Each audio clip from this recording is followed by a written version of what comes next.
Another one. Let's go. Let's go. Hey, Twitch, say hi to YouTube, and YouTube, say hi to Twitch, like we always do. This is Benko Gambit number 3. This is gonna be actually a very short one because it's quick, and actually it's only one line here, and it's very simple. Of course, we like to teach ideas here over the moves. Of course, the moves are still gonna be the same. If you missed the other ones, make sure you catch the Benko's number 1 and 2. But this is number 3, right? So in Benko 3 here, of course, there's so many lines that we haven't covered, but that we cover some of the main stuff that you might actually face in your own games. So here we're looking at this one. That's actually some type of move that is very simple that a lot of players are going to face. Now, I have never faced this myself, but I'm playing higher level Benko. I remember playing like, just higher level, stronger players that play Benko or playing against the Benko and even OTB over the board. So having this one I've never faced, but I know that some of you will for sure. So D4, knight of 6, C4, C5, which will be back into our Benko line stuff, D5, B5. They capture, which most people capture. We are going to finish. We have 2 more Benko videos to do, and one of them are going to be, or at least one, maybe both. But one of them is about what if they don't capture the pawn, right? But most times they're going to capture the pawn on B5. We play A6, and we looked at capturing on A6. That's what they usually do. But somebody, unless you might have even gotten this, are going to play this move right here. They're going to play E3, and then what are you going to do on E3? What you gonna do now? So they play E3, and you like, dang, I wanted to play this cold Benko. I wanted to hit him, split him, and all these extra moves. And he plays E3, and you like kind of out of book. Well, we're gonna help you out today to figure out what happens in these lines here. Well, Queen A5, actually, you might be in trouble immediately because Bishop D2 there. All right. That's why you got to be careful. So let's see what it says. Let's actually see what it says. And I didn't know this. It's funny. I didn't even know this because I don't even face this. I haven't faced this. I mean, I can count on one hand how many times I've faced this line in particular. But in his book, it was curious. I was very intrigued by what he said here. He said, in my opinion, one of the most dangerous lines after E3. He says, in my opinion, basically, this is one of the most dangerous lines a Benko player can meet. I was like, what? Bro, what? I was like bamboozled. I was like, wow, I never faced this one. Like, don't nobody talk about this one. But let's see. So it says white protects the B5 pawn. That's all he did. He played E3. He protected the pawn with the bishop. So if you take, I take back with the bishop. And then it says, I suggest trying the sharp G6, which we're going to do, right? But then he said the variations are very risky for black. But if white doesn't play precisely, he can end up getting into some trouble. So let's see what happens. We actually take on B5. G6 will be examined in some sub-chapters. So if you want to go the G6 route, which is actually the route that I always like to take because it's easy to remember. And, of course, it's actually, we've looked at it in the other videos as well with these G6 stuff. But you could also just take the pawn, which is simple because this is a simple follow-up. If he doesn't take this pawn, then you have 2 pawns here, obviously. So he wants to take the pawn. That's why he played E3. If he doesn't, then, I mean, he's losing. Like, it's garbage. Like, why did he play E3 to not take this pawn? So he did, and then we play Queen A5 with the tempo. Right, and the knight c3, and this is a shorter line too. It's very easy to remember this one because again, all this is activity with the Benko pieces, like we talked about in all our games. All these before was the activity of the pieces. Bishop b7 hits the pawn. It's developing. Knight takes d5 is a real threat because of the pin on the knight. Bishop d2 happens, right? Okay, so after bishop d2, we know he's going to move his knight to x-ray our queen right here. So we need to move it because there's like annoying knight hops. So we go back to b6. Why b6? Because it stays around this bishop. Queen c7 doesn't really do anything, but now we're threatening. We're still hanging around the bishop. The knight can't move, obviously, because he's going to lose the bishop. And you stay around it. You also have pressure on the b2 pawn in some cases. Be careful because if the rook gets to b1, there's skewers available. So you just got to be aware of this stuff. But queen b6 is an active move, and the Benko, if you want to play aggressive chess or attacking chess, you got to remember, and especially in the Benko, active moves. So queen c7 wouldn't be that active. Queen d8 would not be active. Queen b6 active. So queen b6, knight f3 from white. It's a main move, and it's a common development move. It makes total sense.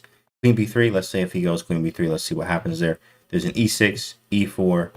And that's crazy. I've never seen this line before. Wow. I just want to show this one. Knight takes. Bishop takes. Here come the tactics. Okay, so there's a skewer. Oh, he's overloaded. Wow. The queen's overloaded. You can't defend everything right now. Maybe there's like bishop takes d7 or something. No, we play queen d3. Queen b7. F5 was also a move. C4 takes. What is going on? Oh my goodness. Again, Benko can play. Yeah, Benko player can be pleased. Absolutely. We love these kind of positions. You want it to be imbalanced and tactics flying left and right. That is a perfect Benko. But back to the position. After knight to F3, a natural development move, it's totally fine for us to grab our material back. We take it. This is a safe way, a very safe way to get easy development. We haven't moved our king and stuff yet, but again, the Benko is about queenside development like we talked about in the other videos. After bishop takes, A4, E6, because we're trying to get the bishop out. All those tactics because white got greedy in the opening. That's right. That's exactly right. Right, and we focus on activity, active pieces, and the queen side. Bishop C3. Wow, bishop E7. What a move. What a move. And if you want to know what would happen on bishop takes G7, well, obviously, I mean, you can make the move here too. But rook G8, and you can also turn the engine on if you want it, and it's just going to tell you. But rook G8 is a logical move that it would happen because the bishop is attacking the rook. You move the bishop, we take the pawn on G2. Very easy. And the knight is hanging. Not hanging, but it's like pressure. Doesn't look that good. Let's go back to the game. Bishop to E7 in this position. Let me turn that off. Castles. Castles. And then what does it say? Knight E5.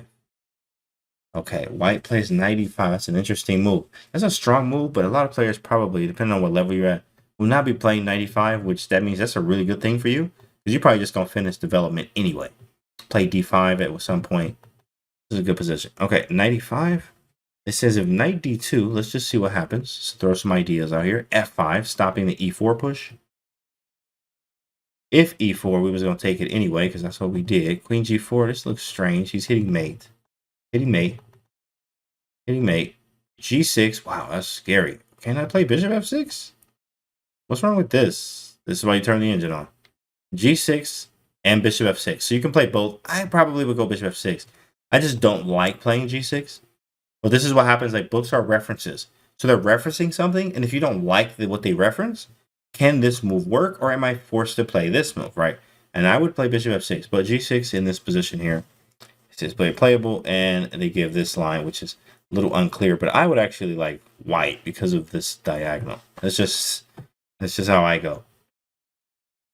Let's finish this line out. What they give, though, knight E5, black goes D6, hits the knight. That makes total sense. So I don't like white. Why is this knight even here? He went to C4.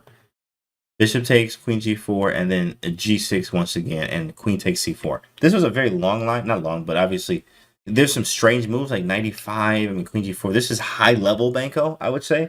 But I think in the beginning part, for you, especially depending on what level you're at, this is going to happen. This is going to happen in your game.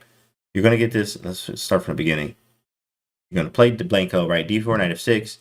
C4, you're going to play the moves. You're going to get all hype, right? Oh, they're playing the move. Oh, let's go, right? Like, you're going to be hype. You're going to be playing the A6. Let's go, Benko. Ah. And then E3, right? They're going to play E3, right? And then you got to figure out what you got to do. You got to take the pawn. We're going to take the pawn. Boom. And he takes B5. Boom. A takes B5. Bishop takes B5. And then check. Knight C3, bishop B7. These are all common moves. I think this would all happen in a game of yours and knight F3 because it's a natural development move. You're probably going to take the pawn back and you'll reach this position right here. A4 because the bishop is hanging. So A4. You play E6, another move. Like, you could reach this for real in your games. Bishop C3 probably is a deviation. This is a strong move, but I think in your own games, no matter, but it really depends on what level you're at. But I think if you reach this position, that's really good. Also, both of y'all are really good reaching this position. But castling is probably going to be what they do. Probably going to be what they do. But that gives you a great game because bishop C3 was giving pressure because the bishop couldn't move, but it can move, in fact, and it did move. It's like, yeah, cool. Take on G7 if you like. Castle, stable, good Benko, right? We're going to keep it short here, of course, here, because this was only a one-liner. Very easy one. And again, like I said, I've never faced this one. I have never faced this Benko. He said that this one is a dangerous one, because it can be, especially if you don't know what you're doing. Bishop's just easily going to take the pawn back. It's a simple way of playing, and I know you're going to face this out there. So hopefully this helps you. This is Benko number 3, and we'll be back with Benko number 4 tomorrow. Sub to the YouTube channel. We'll see you on the next video. Let's go.